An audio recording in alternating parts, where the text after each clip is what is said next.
السلام عليكم ورحمة الله وبركاته. الحمد لله الذي خلق الإنسان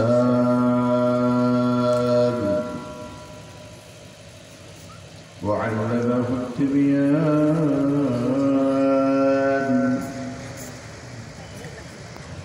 ونشهد أن لا إله إلا الله وحده لا شريك له، لا ضد له ولا ند له ولا مثل له، ونشهد أن سيدنا وسندنا وحبيبنا وطبيبنا وطبيب قلوبنا ومولانا محمد عبده ورسوله، صلى الله تعالى عليه وعلى آله وأصحابه وبارك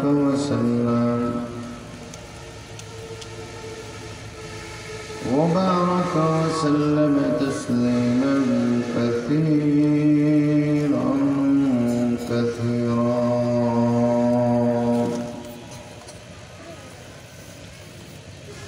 أما بعد، فقد قال الله تعالى في كلامه المجيد والفرقان الحميد: أعوذ بالله من الشيطان الرجيم. بسم الله الرحمن الرحيم.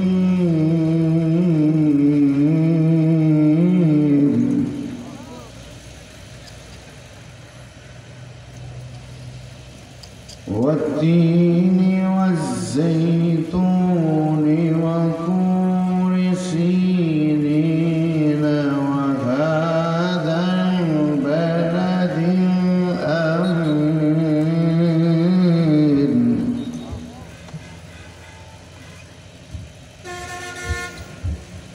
لقد خلقنا الإنسان في أحسن تقويم.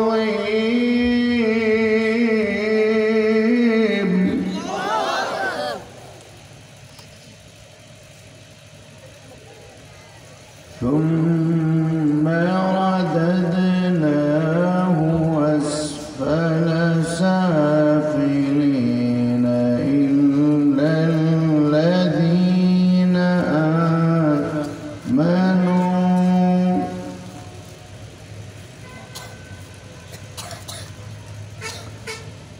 إلا الذين آمنوا وعملوا الصالحات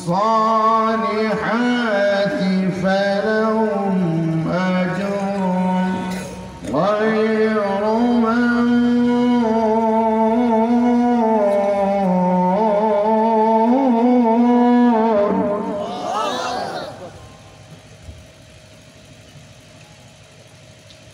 فما يكذبك بعد بالدين؟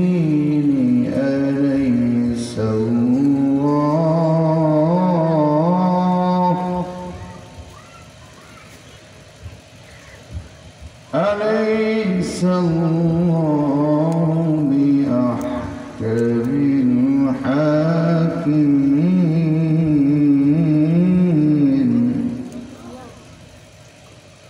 عن براء بن عازب رضي الله تعالى عنه قال: سمعت رسول الله صلى الله عليه وسلم يقرأ سورة التين في صلاة العشاء، فما سمعت أحسن صوت من صوت رسول الله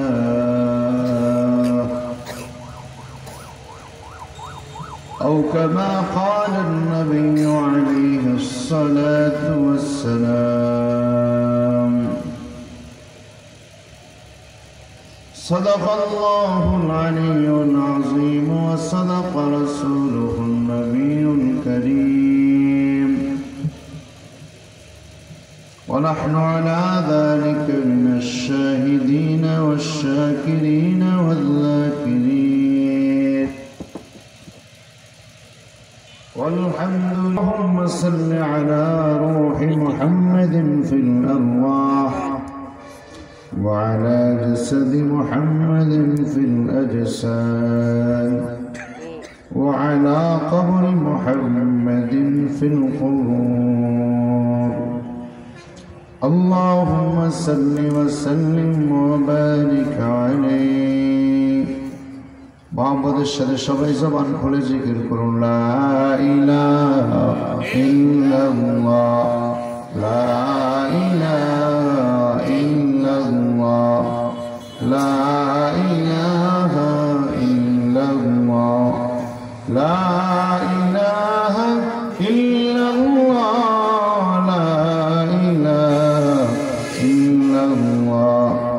লা ইলাহা ইল্লাল্লাহ লা ইলাহা ইল্লাল্লাহ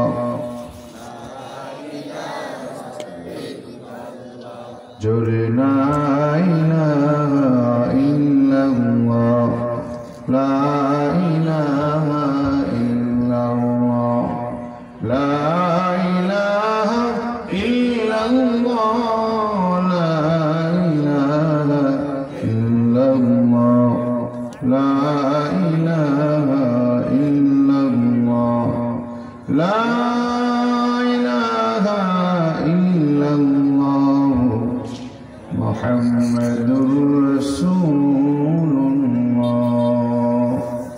সাল্লাল্লাহু আলাইহি ওয়াসাল্লাম। আলহামদুলিল্লাহ।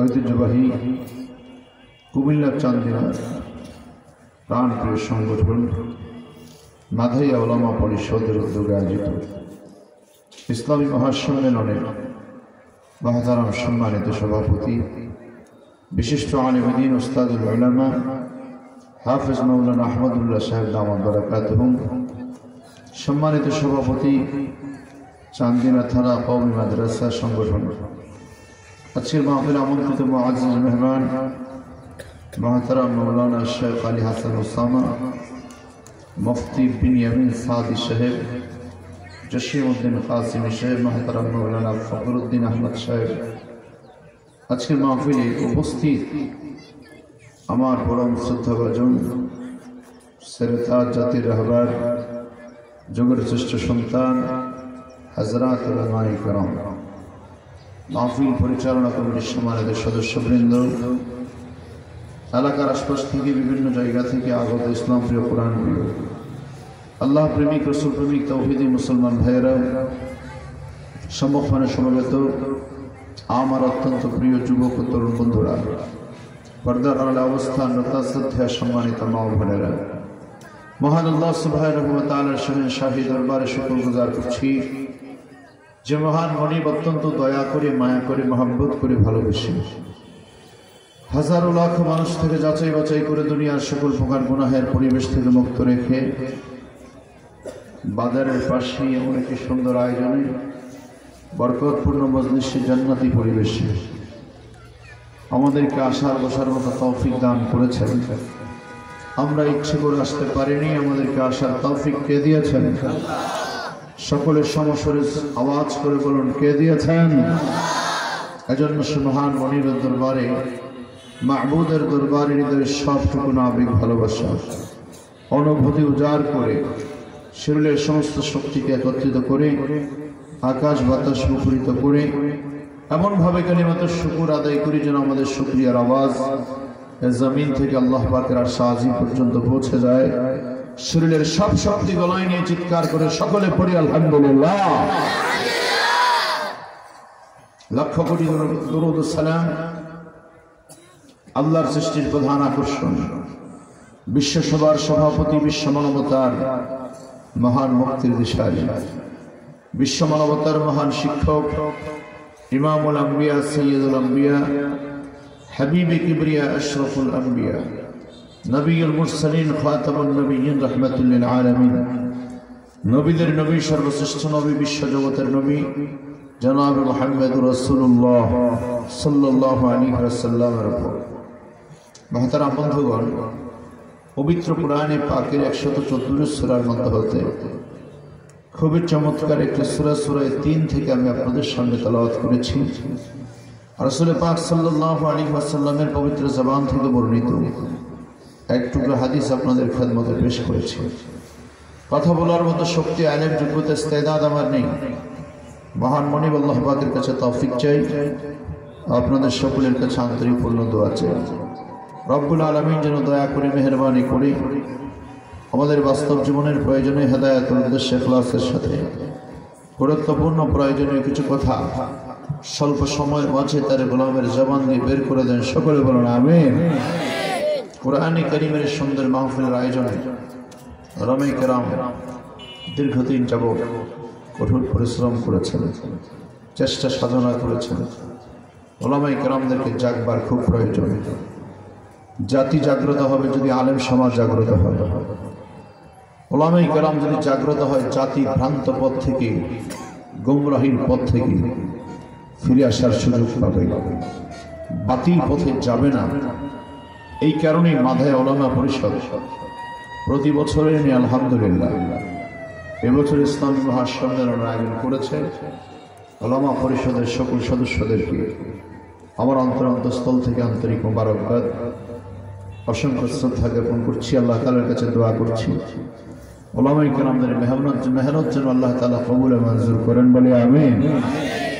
আল্লাহ তাআলা যেন এই মাহফিলকে উসিলা করে গোটা এলাকায় হেদায়েত এবং নাজাতের জরিয়া হিসেবে আল্লাহ যেন এই মাহফিলকে কবুল করেন, সকলের উপর আল্লাহ তাআলা যেন রহমত নাজিল করেন, বলে আমিন।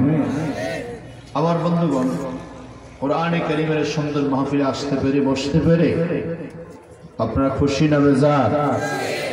খুশি হয়ে থাকলে বাজারের পাশে আওয়াজটা মুসলমানদেরকে এমন ভাবে দিতে হবে যেন আমাদের আওয়াজের কারণে আওয়াজ শুনে রাস্তাঘাটে দেখে বাজারে ঘাটে যে সকল মানুষগুলি আছে, ইমানদাররা আসে, তারা যেন চলে আসে।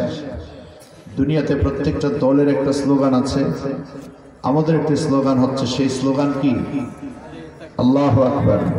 যারা বলেন সেই স্লোগান কি? জবান খুলে সবাই বলেন আল্লাহু আকবার।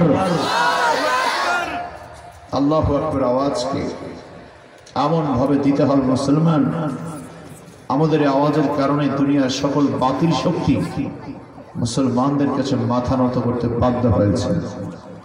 অসংখ্য বেঈমান, নাফরমান, নাস্তিকরা শুধুমাত্র আল্লাহু আকবার আওয়াজকে ভয় পায়। মুসলমানের কাছে শক্তিশালী কোনো হাতিয়ার না থাকতে পারে, সত্যিকারের মুসলমানের অন্তরে যদি ঈমান থাকে, মুখে যদি আল্লাহু আকবার জারি থাকে, বেঈমান ভয় পাইতে বাধ্য হবে। ঠিক কিনা? যারা বলেন ঠিক কিনা? আজকে সারা দুনিয়া ব্যাপী ইসলামের উপর, মুসলমানদের উপর চরম অন্যায়, অত্যাচার, অবিচার আর জুলুম চলছে।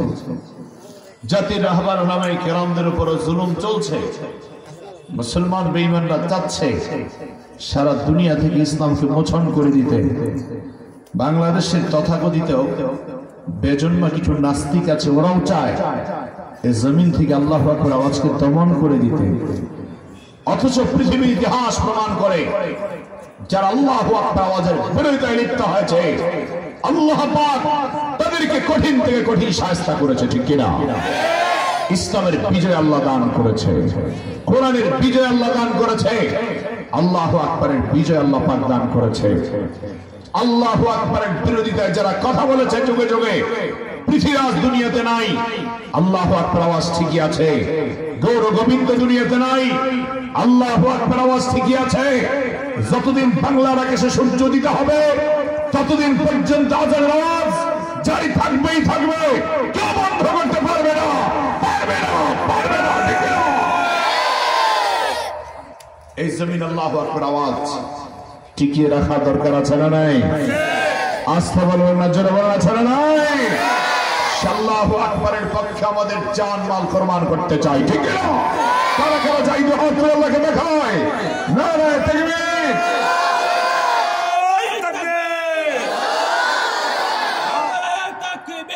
আল্লাহু আকবার। ইসলামের শত্রুরা হুঁশিয়ার সাবধান, হুঁশিয়ার সাবধান, ইসলামের শত্রুরা। আল্লাহ আমাদের সবাইকে ইসলামের পক্ষে থাকার তৌফিক দিন, আমিন। আর জোরে বলুন আমিন। আমার বন্ধুগণ, জাতির রাহবার ওলামায়ে কেরাম যারা, তাদেরকে ভয় পেলে চলবে না। দুনিয়াতে আমাদের আকাবের আসলাফগণ যারা ছিলেন, তারা কঠিনতে কঠিন সমস্যার সম্মুখীন হয়েছেন, বাতিলের বিরুদ্ধে প্রাণপণ লড়াই করেছেন, বাতিলের সাথে আপোষ করেন নাই, ঠিক না? সেই শপথ আমাদেরকেও নিতে হবে। জমিন ইসলামকে জিন্দা রাখতে হলে জাতির উলামায়ে কেরামকে অবশ্যই সচেতন এবং সতর্ক ভূমিকা পালন করতে হবে। রব্বুল আলামিন যেন আমাদের সবাইকে কোরআনের পক্ষ অবলম্বন করার তৌফিক দেন, ইসলামের পক্ষে সময় দেওয়ার তৌফিক দান করেন, বলুন আমিন। আল্লাহ রব্বুল আলামিন কোরআনে কারীম আমাদের জন্য পাঠালেন বিশ্ববাসীর হেদায়েতের জন্য। রব্বুল আলামিন কোরআনে কারীম পাঠিয়ে দিয়ে পৃথিবীর সব মানুষদেরকে আল্লাহ লক্ষ্য করে বলেন, ও পৃথিবীর মানুষেরা, পৃথিবীর ইমানদারেরা, আমি আল্লাহ তোমাদের হেদায়েতের জন্য, কল্যাণের জন্য কোরআন নাযিল করে দিলাম। কোরআনে কারীম মহান আসমানের মালিক আল্লাহ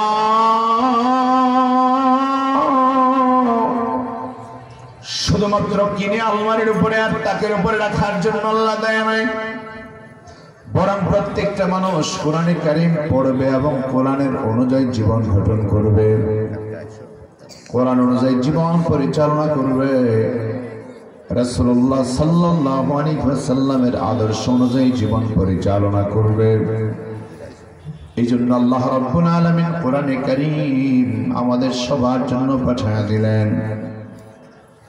আল্লাহ রাব্বুল আলামিন দুনিয়াতে যখনই মানুষ পাঠিয়েছেন, মানব জাতিকে পাঠাবার সাথে সাথে মানব জাতি যেন পথভ্রষ্ট হয়ে না যায়, সেই জন্য মহান আসমানের মালিক আল্লাহ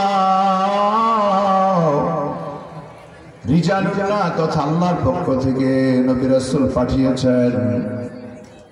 আবার আল্লাহ তাআলার পক্ষ থেকে আসমানি কিতাব আল্লাহ তাআলা দান করে দিয়েছেন।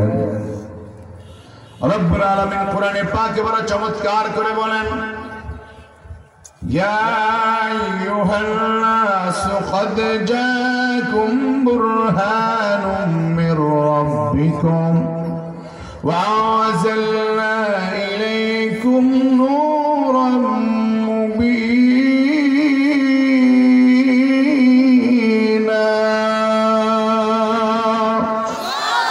রব্বুল আলামিন বলেন, ও দুনিয়ার মানুষেরা, পৃথিবীর ইমানদারেরা, তোমাদের কাছে আমি আল্লাহ তাআলা বুরহান পাঠিয়ে দিলাম, দলিল পাঠিয়ে দিলাম, তার মানে আসমানি কিতাব আমি আল্লাহ পাঠিয়ে দিলাম। ওয়া আনজালনা ইলাইকুম নূরাম মুবিনা, আর সুস্পষ্ট আলোকবর্তিকানি আমি আল্লাহ নবী পাঠাইলাম, রাসূল পাঠাইলাম। নবী এবং রাসূলদেরকে আল্লাহ পাঠাইলেন মানুষদেরকে আল্লাহর বিধান জানাবার জন্য।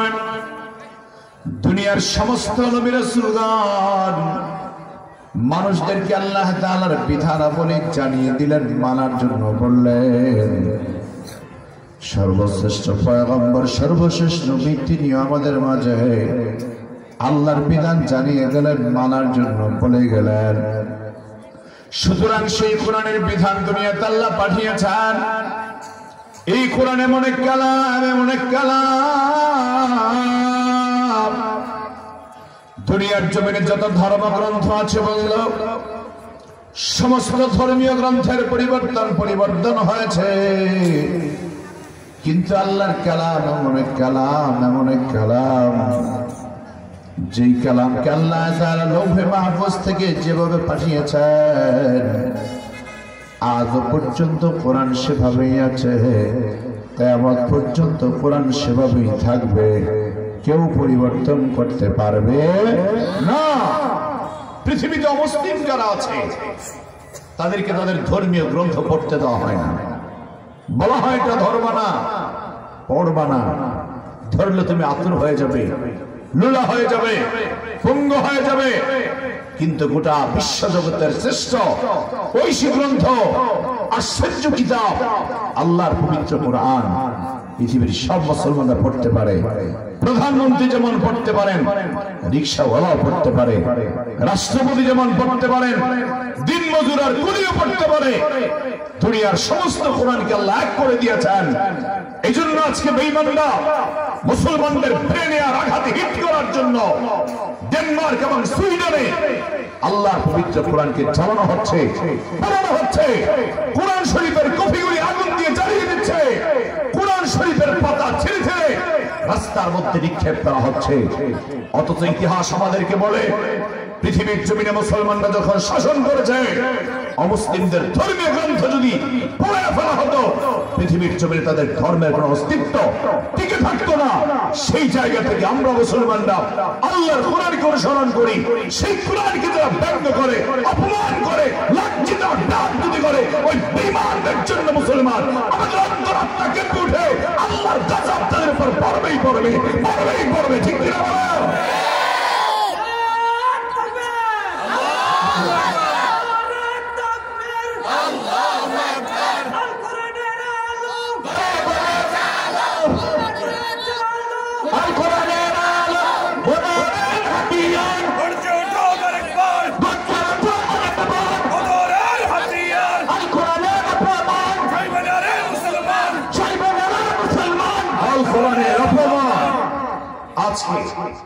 সারা দুনিয়ার প্রত্যেকটা মুসলমান রাষ্ট্রপ্রধানদের উচিত ছিল এই বাতিল বেঈমান নাফরমানদের বিরুদ্ধে প্রত্যেকটা মুসলমান রাষ্ট্রের সংসদে নিন্দা প্রস্তাব করা। ঠিক কিনা?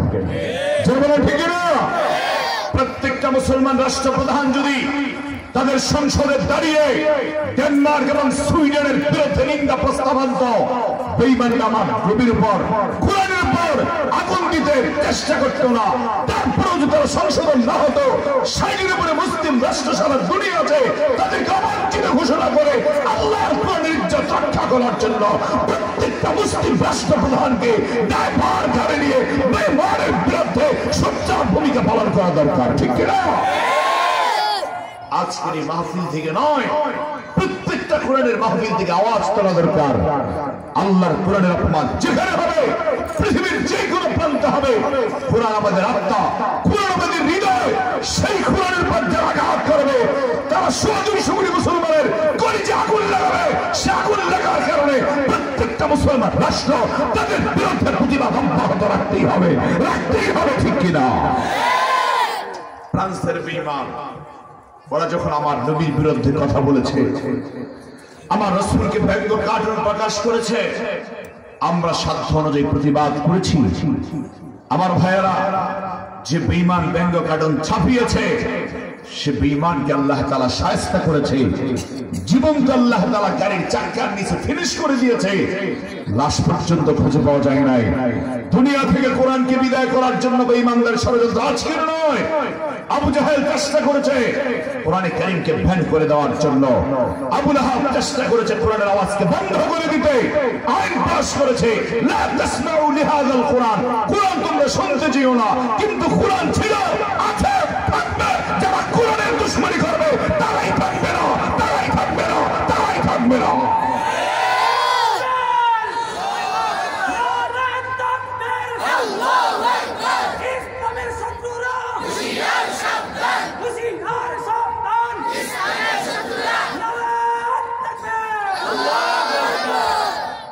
আমার বন্ধুগণ, ব্রিটিশরা এই দেশে শাসন করেছে 200 বছর।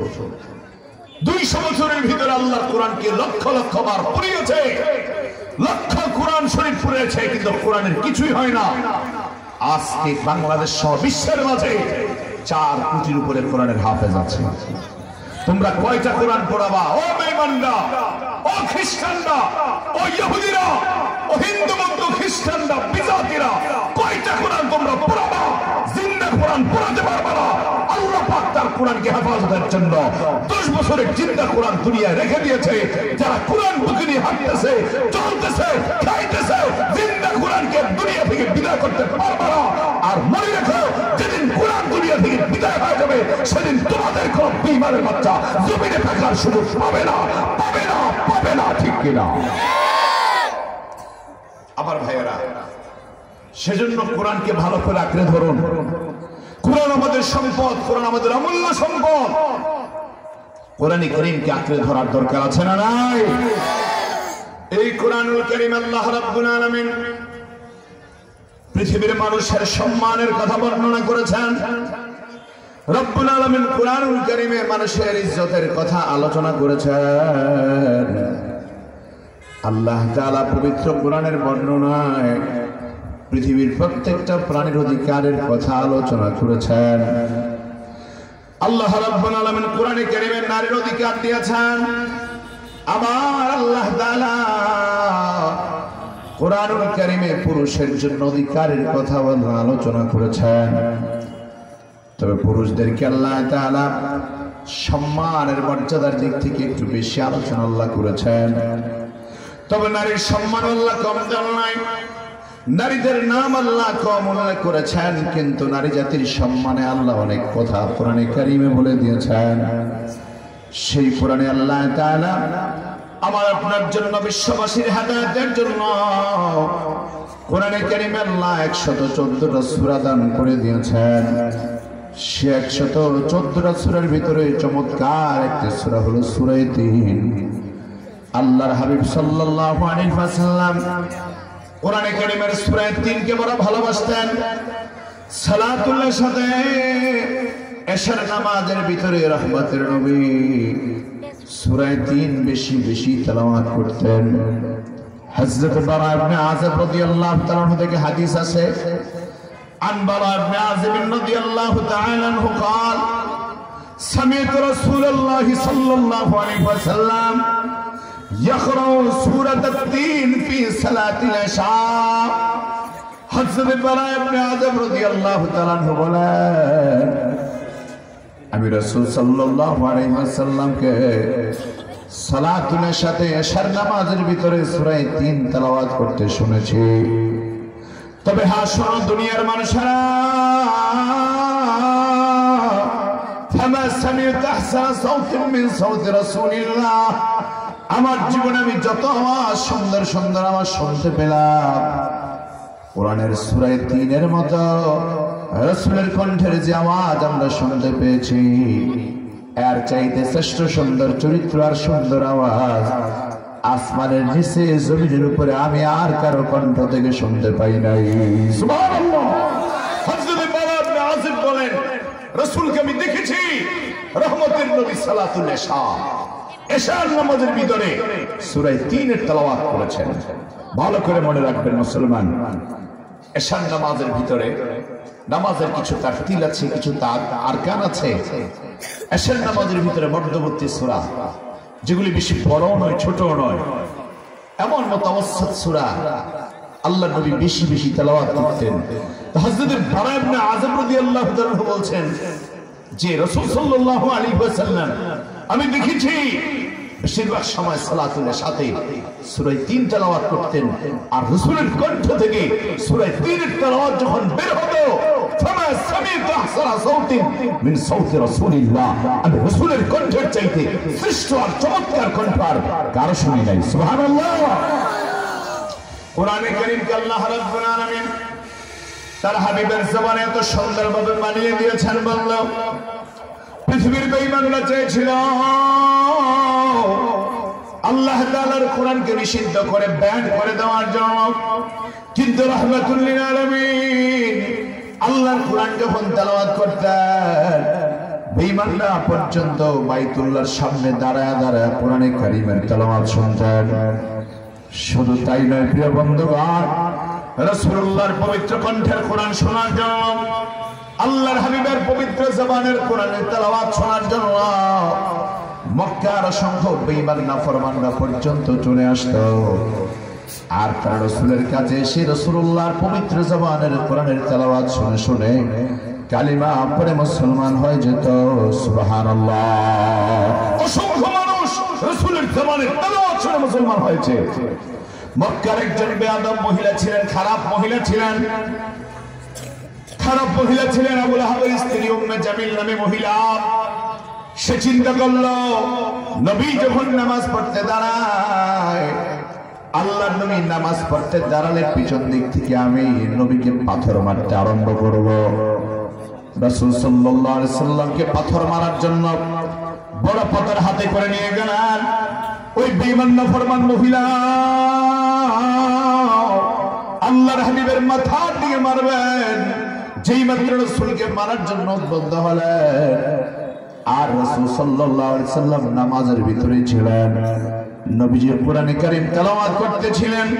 আর কোরআনের তেলাওয়াতের বরকতে আল্লাহ তাআলা রাসূল করে এমন করে প্রোটেক্ট করলেন, এমন করে আল্লাহ তাআলা রাসূলকে বাঁচিয়ে দিলেন। ওই মহিলা উম্মে জামিল আর রাসূলকে তালাশ করে পেল না, অথচ রাসূল সাল্লাল্লাহু আলাইহি সাল্লাম কিন্তু তার সামনেই ছিলেন। রব্বুল আলামিন বলেন, হে নবী, আপনি যখন কোরআন তেলাওয়াত করেন আর বেঈমান আপনারে পাথর মারতে আসে, আমি আল্লাহ তাআলা তাদের চক্ষু বন্ধ করে দেই। রব্বুল আলামিন তার পবিত্র কোরআনে বড় সুন্দর করে চমৎকার করে উপস্থাপন করেছেন। ওয়া ইযা ক্বারাআতাল কুরআন জাআলনা বাইনাকা ওয়া বাইনাল লাযীনা লা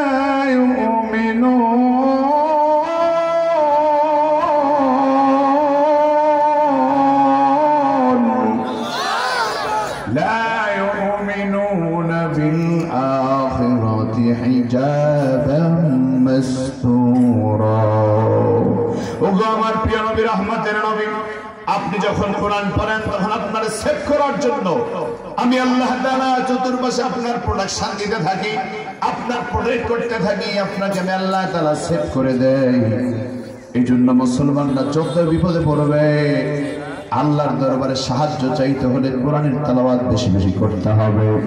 কোরআনের সান্নিধ্যে মুসলমানদের দিকে আসতে হবে। বন্ধু, সেই কোরআন আল্লাহর নবী তেলাওয়াত করতেন নামাজে।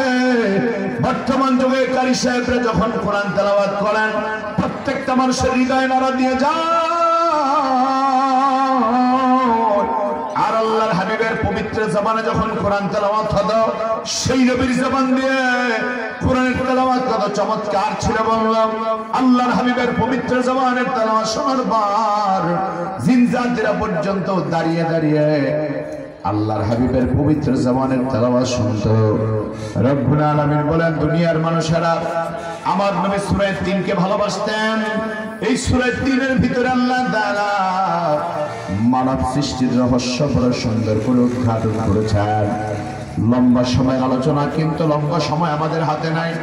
রব্বুল আলামিন এই সূরার শুরুতে চারটা কসম করেছেন, চারটা কসম আল্লাহ করেছেন। এক নম্বর আল্লাহ বলেন তিন ফলের কসম, তিন ফলের কসম। আল্লাহ তাআলা ৩ নামক ফলের কসম করেছেন। ৩ ফলটা বড় চমৎকার একটা ফল। আমাদের দেশে যাকে আমরা ডুমুর ফল বলি, আরবের ৩ ফলটা দেখতে অনেক ছোট হয় আর খেতে অনেক সুস্বাদু লাগে। অনেক গোপন রোগের সমস্যার সমাধান করে, অনেক গোপন চিকিৎসা জন্য এই 3 ফল ব্যবহার করা হয়।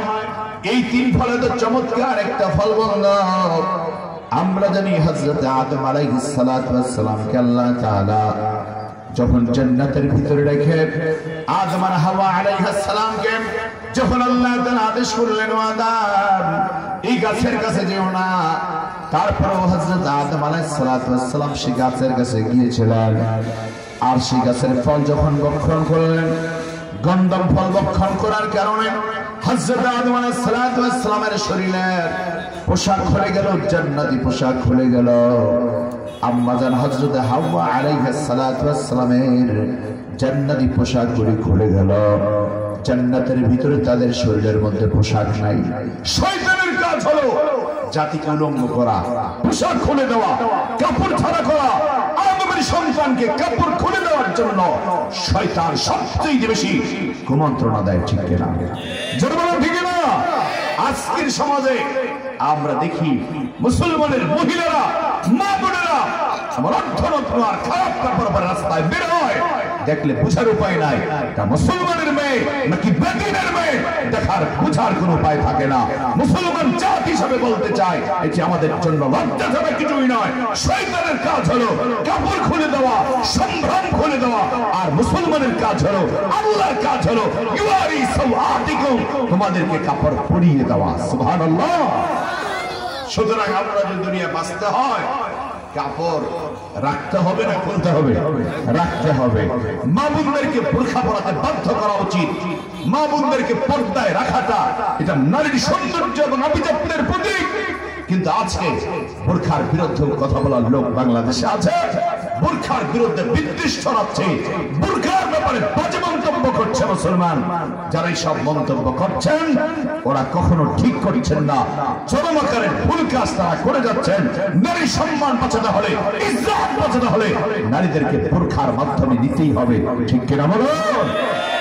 শয়তান চেয়েছে আদম আলাইহিস সালামকে অর্ধনগ্ন করে দিতে, কাপড় ছাড়া করে দিতে, কাপড় খুলে গেল। আম্মা জান হাওয়া আলাইহিস সালামের কাপড় খুলে গেল। এখন কাপড় কোথায় পাবেন? দাঁড়ান, দুইজন দৌড়াতে আরম্ভ করলেন। দৌড়াতে দৌড়াতে একটা গাছের কাছে গিয়ে আশ্রয় নিলেন। যেই গাছের কাছে গিয়ে আশ্রয় নিলেন, ওই গাছের মধ্যে যে গাছ ছিল, গাছের পাতা ছিল, পাতাগুলি ছিঁড়ে ছিঁড়ে তারা লজ্জাস্থান ঢেকে দিলেন। হযরত আদম আলাইহিস সালাম তিনটা গাছের পাতা নিলেন, ওই তিনটা গাছের পাতা দিয়ে লজ্জাস্থান ডাকলেন। আম্মা জান হাওয়া আলাইহিস সালাম উনি পাঁচটা গাছের পাতা নিলেন, পাঁচটা গাছের পাতা দিয়ে লজ্জাস্থান রেখে দিলেন।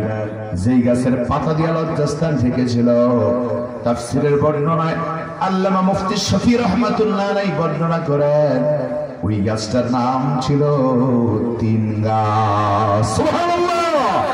রব্বুল আলামিন ওই তিন গাছের কসম করলেন। এক নম্বরে, দুই নম্বর আল্লাহ কসম করে বলেন ওয়াযাইতুন, জাইতুন ফলের কসম। জাইতুন ফল যেটাকে অলিভ অয়েল বলা হয়।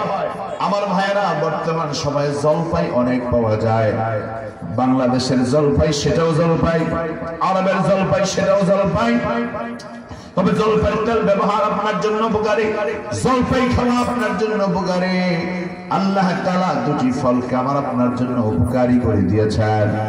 আল্লাহর হাবিব সাল্লাল্লাহু আলাইহি ওয়াসাল্লাম বলেছেন, তিন এবং জৈতুন যারা ব্যবহার করবে এবং যারা কালো জিরা ব্যবহার করবে, আল্লাহ তাআলা তাদেরকে মৃত্যু ছাড়া সকল রোগের শিফা দিয়ে দিবে। সুবহানাল্লাহ। সেই জন্য আমার প্রিয় ভাইয়ারা, তিন ফলের কসম আল্লাহ করলেন, জৈতুনের কসম আল্লাহ করলেন, তারপরে দুটি বিখ্যাত জায়গার কসম আল্লাহ করলেন। ওয়াতুর সিনিন, সিনাই পর্বতের কসম আল্লাহ করলেন, তুর পাহাড়ের কসম আল্লাহ করলেন, আর ওয়াহাদাল বালাদিল আমিন, আর মক্কা নগরী পবিত্র নগরীর কসম আল্লাহ করলেন। এই চারটা কসম করে আল্লাহ তাআলা বিশ্ববাসীকে লক্ষ্য করে বলেন, লাকাদ খালাকনাল ইনসানা ফি আহসানি তাকবীর।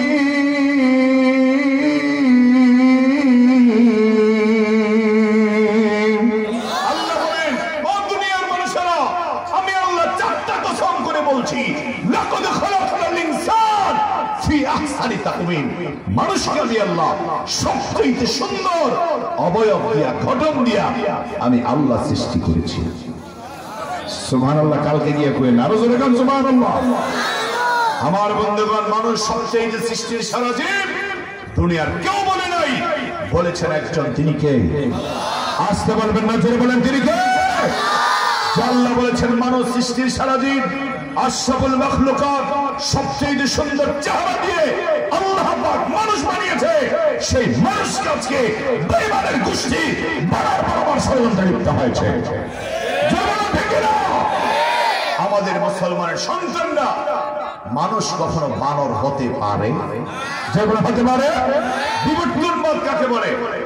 এক সময় আমরা বানর ছিলাম, বানর থেকে বিবর্তিত হয়ে পরিবর্তিত হয়ে মানুষ হয়েছি। তাহলে আমার সুযোগ মতো আমরা আবার যে কোনো সময় বানর হয়ে যেতে পারি। অথচ আজ পর্যন্ত আমরা দেখি নাই বিবর্তনবাদীকে ইতিহাস, এত নগ্ন আর জঘন্য ইতিহাস, বাজে ইতিহাস, এত কুফরি মতবাদ আমরা দেখি নাই। আজ পর্যন্ত কোন মানুষ বানর হয়েছে, বানর মানুষ হয়েছে, বরং এই সিলেবাসের প্রবক্তা যারা, এরা কাফের, এরা মুশরিক, এরা দাজ্জাল, ইহুদিদের দাওয়াত করে কিছু নয়, মুসলমানের ঈমান ও আকীদা ধ্বংস করতে চায়। ঠিক কি না? জোরে আওয়াজ করে বলো।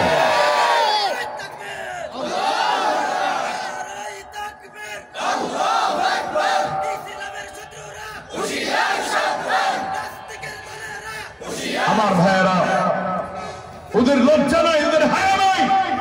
একটা হচ্ছে মোচওয়ালা জাফরুল্লাহ, জাফর ইকবাল, আরেকটা হচ্ছে মুরগি চোরা শাহরিয়ার। এরা এখন শিক্ষা ব্যবস্থায় মুসলমানদের সন্তানদেরকে এই বিবর্তনবাদের শিক্ষা দিচ্ছে। আমার ভাইয়েরা, শত হলেও ধন্যবাদ দিতে হয়, কারণ পরিকল্পনাটা পড়িয়ে দিয়েছে শিক্ষা মন্ত্রণালয়ের অধীনে যারা আছেন, তারা এখন সিদ্ধান্ত নিতে বাধ্য হচ্ছেন। উলামায়ে কিরাম ঐক্যবদ্ধ সংগ্রামের কারণে, প্রতিবাদ করার কারণে তারা এখন সিদ্ধান্ত পরিবর্তন করছে। বিবর্তনবাদের সিলেবাস মুসলমানের শিক্ষার সিলেবাসে থাকবে না। এই জন্য ধন্যবাদ জানাই। তবে আমরা বলতে চাই, যারা মানুষকে বানরের জাতির সাথে রূপান্তর করেছে, তাদের শাস্তি আমরা চাই না। তাদের জন্য বাংলাদেশের চিড়িয়াখানায় জায়গা চাই, খাঁচার মধ্যে বন্দী করে রাখতে চাই। সমাজে তাদের কথা বলতে দেওয়া উচিত হবে না। মানব সমাজ ওদের কথা বলার অধিকার নাই, কারণ ওরা তো বান্দরের জাত, আমরা তো আর বান্দর না। কথা বলেন ঠিক না? বানর থাকে তো আর জঙ্গলে, বানর থাকে গাছে। আমরা থাকবো ঘরে, আমরা থাকবো দেয়ালে, আমরা থাকবো আমাদের আস্তানায়, আমাদের বাসভবনে। ওরা থাকবে চিড়িয়াখানার খাঁচায়। ঠিক না? আমাদের দেশে আবার তথাকথিত ওই বেঈমানদের দালাল আছে। হক্কানি উলামায়ে কেরাম কেন কথা বলে? তার বিরুদ্ধে প্রতিবাদ করে তারা। আরে ভাই, তুমি বলতে পারবা, আমি প্রতিবাদ করতে পারবো না? আমার যেমন সমান যেমন কথা বলার শক্তি আছে, আল্লাহ আমাকেও শক্তি দিয়েছেন। তবে উলামায়ে কেরাম সব সময় শান্ত রাখতে চায়।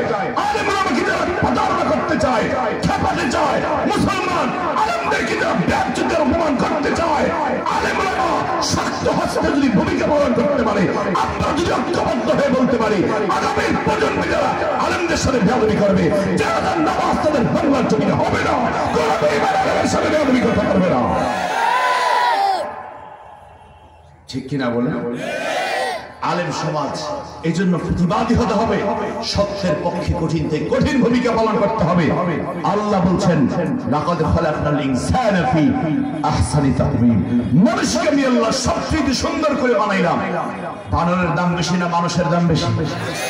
জোরে আওয়াজ করে বলেন, কার দাম বেশি? ফেরেশতার দাম বেশি না মানুষের দাম বেশি? জিনের দাম বেশি না মানুষের দাম বেশি? সেই দামি মানুষকে যারা অপমান করেছে, তাদের শাস্তি হোক, এটা আমরা চাই। তাদেরকে আর সম্মুখ পারে কথা বলতে দেওয়া উচিত নয়। ওরা বান্দরের গোষ্ঠী, বান্দরের সাথে কথা বলুন, মুসলমানের সাথে তাদের কথা বলার অধিকার নয়। আমার প্রিয় ভাইয়েরা, আল্লাহর সৃষ্টিকে অস্বীকার করছে, আল্লাহর কোরআনের বিধানকে অস্বীকার করছে।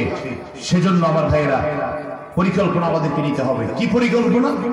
আগামীর প্রজন্ম আপনার সন্তান শিখতে হবে, আমি মাশরাফুল মাখলুকাত, আমি আদমের সন্তান, ইব্রাহিম আলাইহিস সালামের জাতীয় সন্তান, আমি মুসলমানের সন্তান, আমি আল্লাহর গোলাম, আমি বান্দর ছিলাম না, হব না। বানরের জাত আমরা কেউ হতে পারি না। মুসলমানের সন্তানদেরকে এই বিবর্তনবাদের শিক্ষা দেওয়া যাবে না। প্রয়োজন হলে স্কুল বয়কট করতে হবে। যেই শিক্ষা আমাদেরকে বানরের দিকে নিয়ে যেতে চায়, বানর বানাতে চায়, বদ্দিনের আপনার উন্মাদনায় সৃষ্টি করতে চায়, ওই শিক্ষা থেকে আমাদেরকে দূরে থাকতে হবে। প্রয়োজনে মাদ্রাসা তৈরি করতে হবে, কলেজের মধ্যে মাদ্রাসার সিলেবাস ঢুকাতে হবে, স্কুলের ভিতরে মাদ্রাসার সিলেবাস ঢুকাতে হবে। ঠিক কিনা? আমরা চাই না যে এদেশের মধ্যে কোনো হট্টগোল হোক, কোনো বিতর্ক হোক, কোনো মারামারি হোক, এটা আমরা চাই না। আল্লাহর কসম, এটা আমরা চাই না। এই দেশ আমাদের, এই দেশটাকে আমরা খুব ভালোবাসি। দেশের মধ্যে কোনো বিশৃঙ্খলা আমরা চাই না। কিন্তু তারা কেন আমাদেরকে অযথাও খোঁজাখুঁজি করে, অযথাও কেন মুসলমানদের পিছনে লাগে, কেন আমাদের বিদ্বেষী কথাবার্তা বলে? যখন বলে তখন তো আল্লাহ আমাদেরকেও জবান দিয়েছেন, আমাদেরকেও প্রতিবাদ করতে হয়। ঠিক কিনা? এই জন্য ওদেরকে সঙ্গে যদি সংযত হয়ে যায়, আলেম সমাজের কথা বলবে না। এই জন্য আলেম সমাজ চায় আপনার সন্তানকে ধর্মীয় শিক্ষা উদ্বুদ্ধ করতে, জাতীয় শিক্ষা, আদর্শের শিক্ষা উদ্বুদ্ধ করতে। এমনি দেশের পরিস্থিতি অনেক খারাপ। বলে হুজুর কেমন খারাপ? আজকে দেখেন ছেলেটা এবার সিএস, এফসিপিএস, ছেলেটা বিসিএস করা ছেলে, তার বাবাকে লালন পালন করতে পারছে না, বাবাকে পাঠিয়ে দিচ্ছে বৃদ্ধাশ্রমে, মাকে ঘর থেকে লাথি দিয়ে বের করে দিচ্ছে। এই শোষণের সমাজ আমরা এসেছি, যেই সমাজে মা বাবার কদর নাই। আর যদি সন্তান জানতে পারে আমার সৃষ্টিকর্তা কেউ নাই, আমি বিবর্তনবাদী হয়েছি, এমনিতেই আমার জন্ম হয়েছে, এমনিতেই প্রাকৃতিক ভাবে আমি হয়েছি, আগামীর প্রজন্ম আসবে নাস্তিক আর মোরতাদের প্রজন্ম, মাকে সম্মান দিবে না, বাবাকে সম্মান দিবে না, মানুষকে সম্মান দিবে না, ঠিক না? এই জন্য যদি আপনার সন্তান থেকে সম্মান পেতে হয়, সন্তানদেরকে মাদ্রাসায় পড়ানোর দরকার আছে না নাই? কোরআনের শিক্ষা দেওয়ার দরকার আছে না নাই? এই জন্য জাতীয় শিক্ষা, মেরুদণ্ডের শিক্ষা হলো কোরআনের মাদ্রাসার শিক্ষা, ঠিক কিনা বলো? আমার প্রিয় ভাইয়েরা, প্রিয় বন্ধুরা, সময় আমাদের খুব কম। আল্লাহ রাব্বুল আলামিন আমাদেরকে সূরাতে অনেক মেসেজ দিয়েছেন, তার মধ্যে একটার উপর শুধু কথা বললাম। আল্লাহ আমাদেরকে সর্বশ্রেষ্ঠ মাখলুকাত, আশরাফুল মাখলুকাত বানিয়েছেন। আল্লাহ যদি আমাদেরকে না বানাতেন শ্রেষ্ঠ করে, আমরা কি বা করতে পারতাম? আজকে কিছু নাস্তিক আছে, তারা বলে বেড়ায় দেয়ার ইজ নো গড, আল্লাহ বলতে কেউ নাই। যারা এইসব কথা বলে তাদের জন্য মাদায়া বাজারের বরাক বাস ছাড়া কিছু নাই। ঠিক না? আল্লাহ বলতে কেউ নাই। বাবা, তুমি কি আল্লাহর দেখতে পাও না? আল্লাহ বলছেন ওফি আনফুসিকুম আফালা তুবসিরুন, তোমার মাঝে আমি আল্লাহ তোমাকে রেখে দিয়েছি, তুমি কিন্তু বুঝতে পারো না। ওফি আনফুসিকুম আফালা তুবসিরুন, আমি আল্লাহ তোমাদের মাঝে আছি, দেখতে পাও না কেন? মুসলমান, আমাদের চোখটা যদি একটু কপালে উঠতো, তাহলে এই দেশে কোনো ফুটবল খেলতে পারতো না কোনো খেলোয়াড়রা। ফুটবল খেলতে গেলে, হ্যাটট্রিক করতে গেলে, হ্যাট দিতে গেলে ফুটবল এসে চোখের মধ্যে পড়তো, আর চোখ জীবের মতো ফুটে যেত, ঠিক না? যদি চোখ আল্লাহ ভূগোলের নিচে দিতেন, তাহলে 3 ঘন্টা 1.5 ঘন্টার ওয়াজ এভাবে হাত জায়গায় শুনতে হতো। আবার ভাইয়েরা, আল্লাহ কত সুন্দর করে বানাইছেন মানুষকে। আল্লাহ বলছেন মানুষের চাইতে সুন্দর আর কেউ হতে পারে? পারে না। আল্লাহর এক বান্দা বট গাছের নিচে শুয়ে শুয়ে চিন্তা করে, আল্লাহ বট গাছটা এত বড়, ফলটা এত ছোট, তুমি কি বেকুফ হয়ে গেল নাকি? নাউজুবিল্লাহ। আল্লাহ তাআলা কতটা শিক্ষা দিচ্ছে। একটু পরে 4-5টা বট ফল তার নাকের উপরে পড়ছে। বট গাছের বট ফল যখন পড়েছে, তখন সে চিন্তা শুরু করছে, আল্লাহ তুমি তো আসলে জ্ঞানী, তুমি আসলে হাকিম, তুমি যা করছো ঠিকই করেছো। আল্লাহ, যদি বট গাছটা যত বড়, এত বড় যদি ফলটাও হইতো, আর 2-1টা যদি আমার নাক আর মাথার উপর পড়তো, মরা ছাড়া আমার কোনো উপায় থাকতো? ফলটা বড়, গাছটা ছোট, কে করেছেন? এই যে কুমড়া, এক একটা কুমড়া 1.5 মণ 2 মণ ওজন হয়। কুমড়া গাছটা কতটুকু? টান দিলে ছেড়ে যায়, ফলটা 1.5 মণ 2 মণ ওজন হয়ে যায়। কৃষি মেলায় আমরা দেখতে পাই। আবার লাউটা কত বড়, কদুটা কত বড়, কে বানিয়েছে? জোরে বলেন, আর জোরে বলেন, কে বানিয়েছে? এই আল্লাহকে চিনার দরকার আছে না নাই? সুতরাং মাদায়া উলামা পরিষদের সম্মেলন থেকে আওয়াজ উঠো, কে চাই? বিবর্তনবাদের শিক্ষা নয়, কোরআনের শিক্ষা চাই। বিবর্তনবাদের শিক্ষা নয়, কোরআনের শিক্ষা চাই। বিবর্তনবাদের শিক্ষা নয়, কোরআনের শিক্ষা চাই। হারাম শিক্ষা আমরা গ্রহণ করব না, দিব না। সন্তানদেরকে কোরআনের শিক্ষা উদ্বুদ্ধ করতে হবে। এই যে আপনাদের পাশে অনেক মাদ্রাসা, মাদায়া বাজার আলহামদুলিল্লাহ সুন্দর সুন্দর চমৎকার মাদ্রাসা, আশেপাশে অসংখ্য মাদ্রাসা। এই মাদ্রাসাগুলিতে সন্তান পড়াবেন, অন্তত প্রাইমারি শিক্ষাটা কোরআনের শিক্ষা দিয়ে দিবেন। এই জন্য আপনার সন্তান আপনার প্রতি দরদি হবে, মায়াবী হবে, কোনোদিন আপনার সাথে বেয়াদবি আচরণ করবে না। আপনার সন্তানের দায়িত্ব হচ্ছে আপনার আল্লাহর সাথে পরিচয় করায় দিন আপনার সন্তানকে। আপনার সন্তানই আপনাকে খুঁজে নিবে, ঠিক কিনা বলুন?